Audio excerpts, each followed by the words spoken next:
Good evening. I never said that before, did I? No, never. Okay.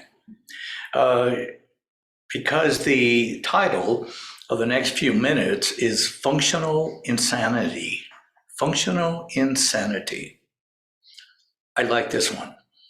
This is one of my favorites titles. Functional Insanity.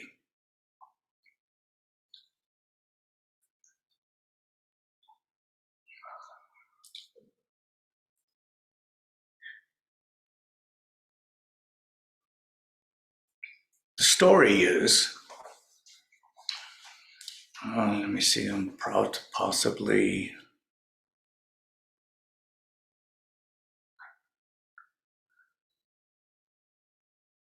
I'm about 32, 33 years old, and I ran away from Missoula, Montana. Well, actually, I ran away from Albuquerque, New Mexico. And me and my girlfriend, we didn't really have the money. So we decided to give away dog food. And we had to walk all over Albuquerque.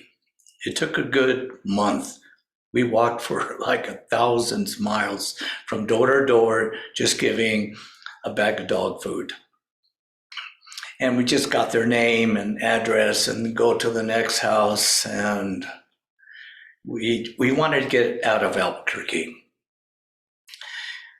We got enough. We got a car and took off to Missoula, Montana.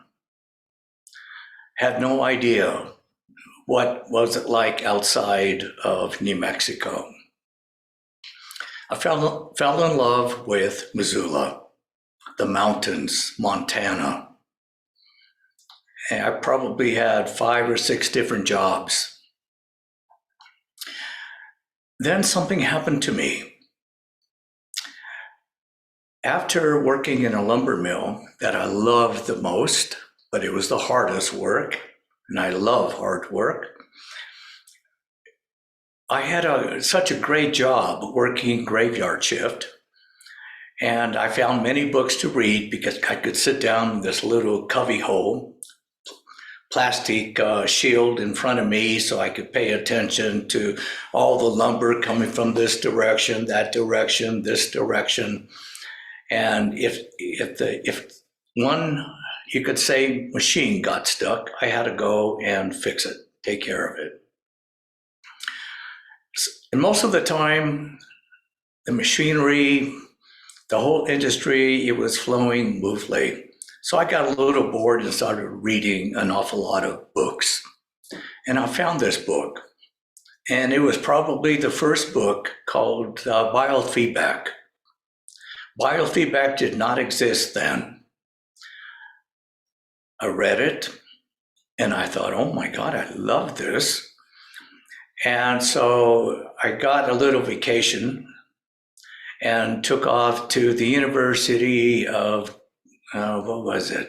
Louisiana, someplace. So I spent some time there getting educated about biofeedback. And the people who instituted this were the first ones to institute and, you could say, educate people, everything, why the wires, the mind, the brain, the blood vessels, etc., and to do biofeedback in people. I came back, I quit the lumber yard and got a tie, got a shirt, got my medical biofeedback equipment, which I still have here. And I went to a psychiatrist, asking him if I could have my own room and have a job. Yeah, he drilled me for quite some time. He said, sure, go ahead. So we became good friends. But what happened after I had hundreds and hundreds of patients, hundreds, and they came from all over the United States, because whatever I was doing with biofeedback, it changed a lot of people. But something happened inside me. What happened was this doctor, because after 2-3 years, the doctors at the hospitals were calling me up, asking me if I could take care of a patient they have that is troubling them, patients that they could not help. So I took all these patients and I started to work with them. This one patient came in. He was a telephone pole linesman. He got electrocuted. We're walking up the telephone pole and got electrocuted, hanging up there for quite some time. And ambulance comes and a lift comes up and they found him dead. So they put him in an ambulance, a van, whatever, to go back to Missoula and put his body down. He woke up, actually, in the back, I think it was a van, and they were startled. So they took him to the hospital. He's okay, he's fine. And not before long, he's crawling up a telephone pole and he gets electrocuted again. But he falls down, all the way down to the earth. So the ambulance comes again. He's pronounced dead. And they put him in an ambulance, take him to Missoula. And he found himself in a morgue. He wakes up. He runs out of there, totally scared. And I think he took a month off. And then he goes back to work and he gets electrocuted again, climbing a telephone pole. The doctors found him that he had also passed away then. This was his third time. All the doctors that he went to, he never spoke anything about dying. He just said that he got electrocuted and he was fine. So I'm sitting there, I'm listening to his stories, and so I did what I could with the biofeedback. It made him worse, far worse. He screamed with pain and such.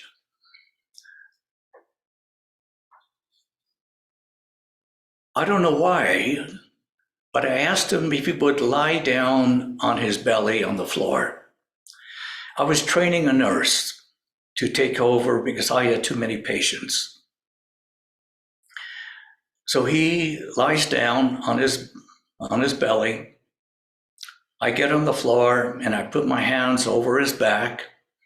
I wanted to feel why was there so much electrical force coming from biofeedback instruments, because people don't feel any, they don't really get any. There's no electrical impulses flying into them, because what it is doing is picking up the images from the body, not donating electrical activity. I found myself all of a sudden like I was in a dream. I'm standing up, and this patient of mine is sitting on a chair, and his head is bent over, and he's crying and crying and crying. And he kept saying, "I don't want to die, I don't want to die, I don't want to die." And I said, "Hey, look up at me. What happened to you?" See, I did not know the story that he'd been electrocuted 3 times, not yet. So I'm looking down at him. Hey, raise your head. Tell me what happened to you. I don't want to die. I don't want to die. I don't want to die. He finally lifts up his head. He's crying. And he said, "I died 3 times. I don't want to die. I don't want to die." He says, help me, I don't want to die. And then I disappeared. I am back in my office. I'm on my, I guess you could say, my knees, and my hands were still over his back. And then he gets up. I asked him to get up, and he said, how did you see me that I had died? And I said, you told me that you had died 3 times. He says, I did.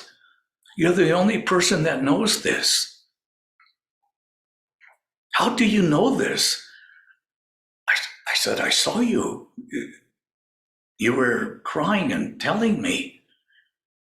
He says, nobody's supposed to know this. He stood up so angry, and he walked out of my office backwards, saying, I don't want to ever see you again. How did you find out? How did you know that? That's the last I saw of him. Next case. This other doctor calls me up, and he says, I got a problem here. Will you please come and help her? She's in the hospital. I don't know what to do. I don't know what's wrong with her. So I go to the hospital. I bring my assistant, the nurse, and I don't know, she's well in her, probably 80 years old, something like that. I can hear her husband in the hallway talking to another doctor. So I listened to this lady's story about her pain in the belly, and it's excruciating. So I hypnotized her. I laid her down, and I started to feel, because when you do biofeedback, you get very sensitive. So I started to feel where there was, it's like usually a volcano, like volcanic activity shooting out of the body if there's an organ that is in disarray. So I found something in the belly. I could hear the husband outside the door talking to someone else. So as I start to apply my left hand on her forehead and my right hand on her belly, where I felt the problem was, she died. So I checked her pulse. Yeah, she died. She passed away. So I asked my assistant, this nurse, hey, could you please check her blood levels? She had her stethoscope, and she said, yeah, she died. Okay, I'm in trouble. You could say it was like I killed her, and I got a little scared. So what I learned to do, I did. I didn't touch her blood vessels.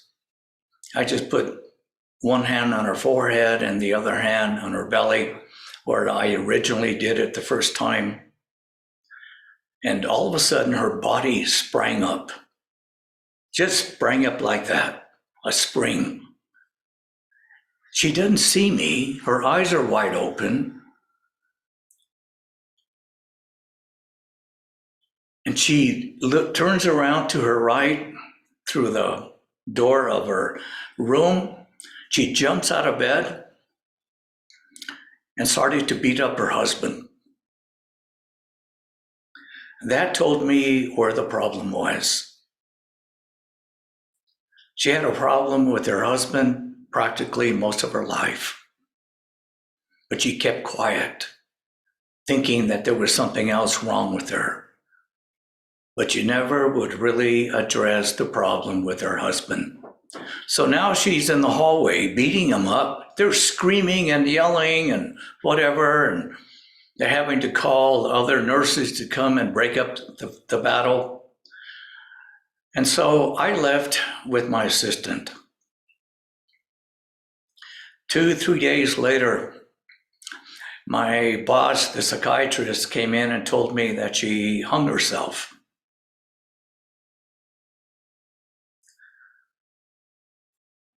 I thought, wow, that's it.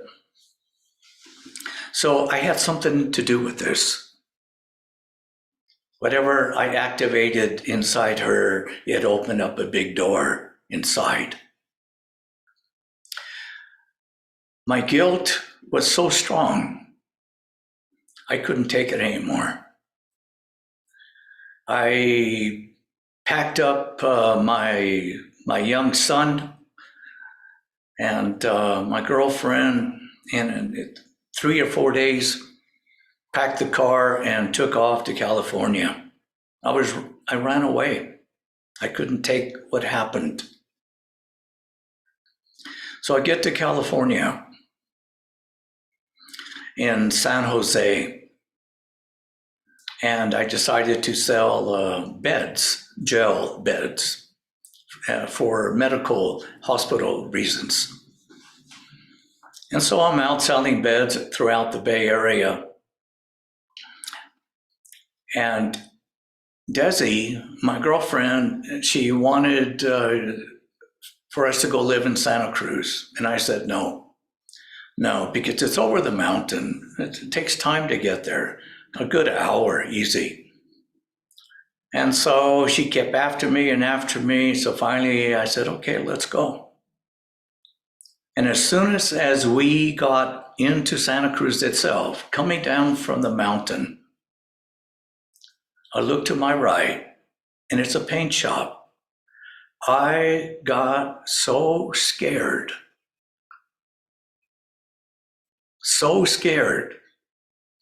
I could feel myself starting to sweat and running under fear.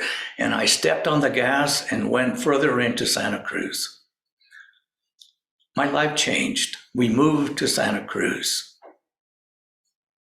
So for many, many years, I avoided that paint store. Functional insanity is what this story is about.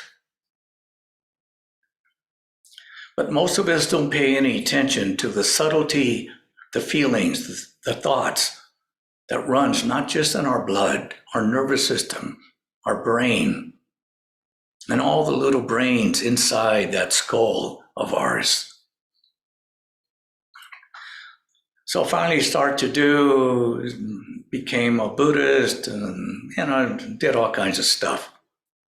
And in time, I found myself running around in Europe for a very, very long time. But during this period, avoiding this paint shop, one Sunday, I needed paint, a small can of paint. And all the paint stores were closed except for this one paint store that I had fear of, and I could not understand why. So finally I went, got the paint, gave the can for them to mix. It was dark in there, very dark. I couldn't understand it. And there were a couple of other customers, quiet, very serene. I got so scared, I ran out without the paint can, and I went home. I was scared the rest of the day, and I could not understand why. I go to sleep that night.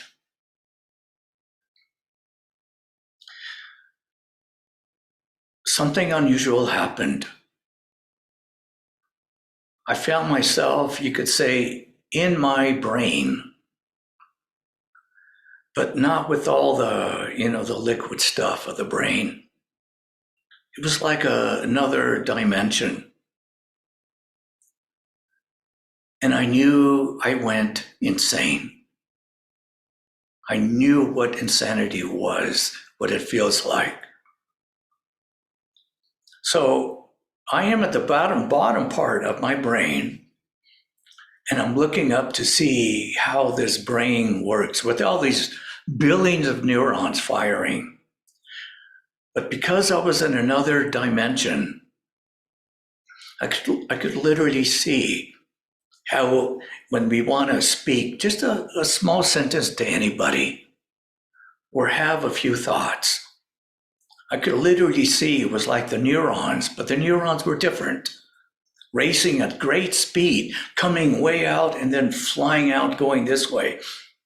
And then another neuron coming in, and I have another word for it, feeling, thought. And I could see, well, that's how the brain operates.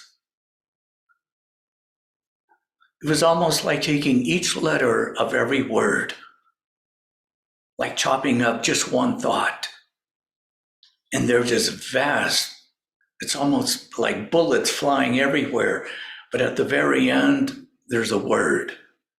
And all of a sudden, there's like a complete sentence with all these neurons flying. But it takes each one to make it. But actually, medically, that's how the brain actually operates, but under a very fast mode.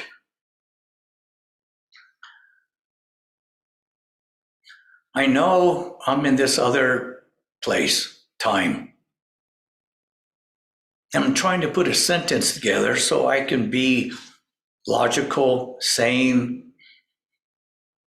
and not just chop like a Japanese knife chopping up a cucumber.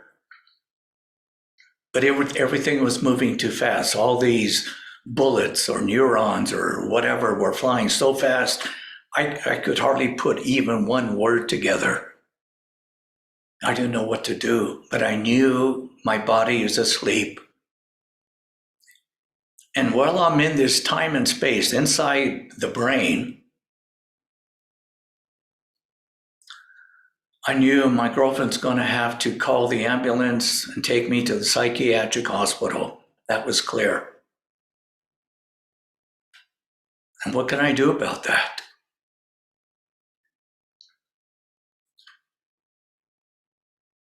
So it was like minutes, and I can't tell a second from a minute.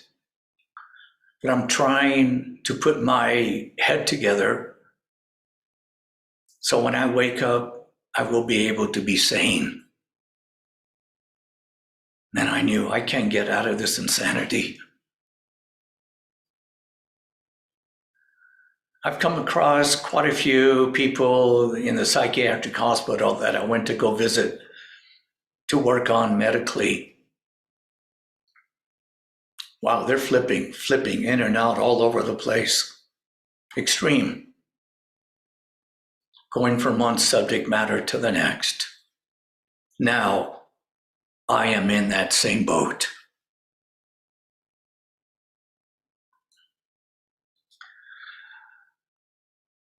I was trying everything possible to bring sanity back into my brain, into my mind. And time went by. I knew I was in my head for a long time. It was watching these neurons flying in all kinds of direction. And sometimes I could get a word or two words together side by side, and all of a sudden, here comes another bullet, another neuron flying, and I'm gone again. I can never complete a complete sentence.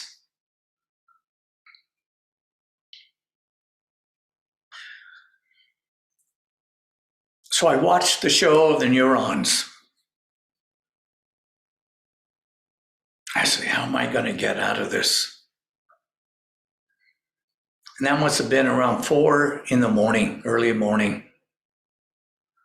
I've been locked up in my brain, inside my head, watching these neurons firing, knowing that I went clinically insane. Maybe another hour left before sunrise. So I stopped trying to fix myself. I decided just to watch the show of these neurons firing. I became more and more peaceful inside me. and just by watching the show.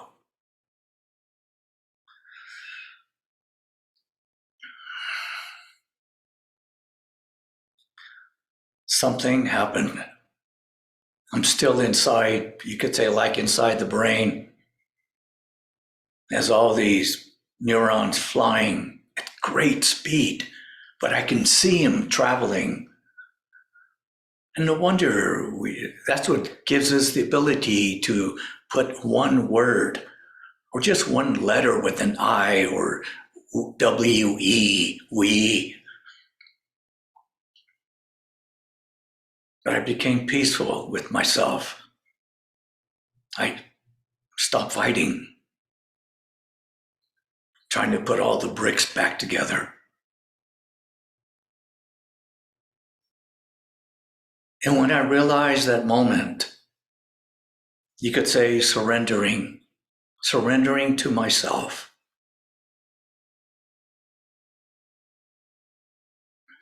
My eyes opened up and I am, you could say, clinically sane again.